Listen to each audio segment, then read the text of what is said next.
सुप्रभात बच्चों,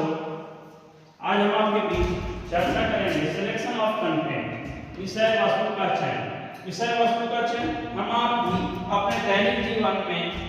विषय वस्तु का चयन करते हैं और विषय वस्तु का चयन भी पाठ्यक्रम का विकास का प्रमुख अंग माना जाता है और प्रमुख साधन के रूप में स्वीकार किया जाता है। पाठ्यक्रम विकास का तृतीय सोपान माना जाता है। इस संदर्भ में उसके उद्देश्य एवं अधिगम अनुभव के बाद ही पाठ्य वस्तु के चयन के द्वारा पाठ्यक्रम का विकास संभव होता है। पाठ्यक्रम के चयन के मूल में जब हम इसके अनेकों प्रकार के कारण एवं निवारण की चर्चा करते हैं तो वर्तमान समय में पाठ्यक्रम पाठ्य वस्तु का स्वरूप व्यापक होता जाता है, क्योंकि शिक्षा के विभिन्न प्रकार के उद्देश्यों के निवारण के लिए हम आप इस बात की ओर ध्यान केंद्रित रहते हैं कि हम आप इस शिक्षा के विभिन्न क्षेत्रों में उसके उद्देश्यों की पूर्ति हेतु इसको प्रमुख उपाय के रूप में लेते हैं। पाठ्य वस्तु के द्वारा ही पाठ्यक्रम का विकास की प्रक्रिया का निर्वहन होता है, तो इसलिए कि हम उसके माध्यम से हम अपनी अलग अलग भूमिकाओं का निर्माण करते हैं, जिसके माध्यम से जो सबसे पहली भूमिकाएं होती हैं वो होती हैं एबिलिटी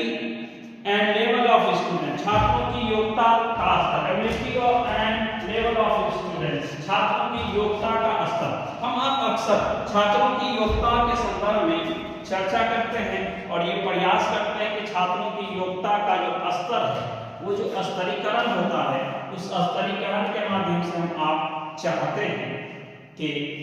ज्यादा से ज्यादा हम छात्रों की समस्या से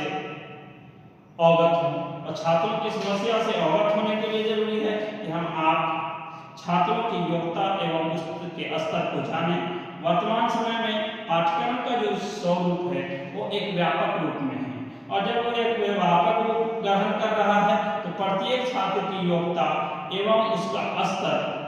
को ध्यान में रखकर पाठ्यक्रम का स्वरूप निर्धारित किया जा सकता है। कोई भी पाठ्य वस्तु का चुनाव भी हम छात्रों की योग्यता एवं उनके स्तर के अनुसार किया जा सकता है। वर्तमान समय में प्राथमिक स्तर से ही हम पाठ्य वस्तु के निर्धारण की व्यवस्था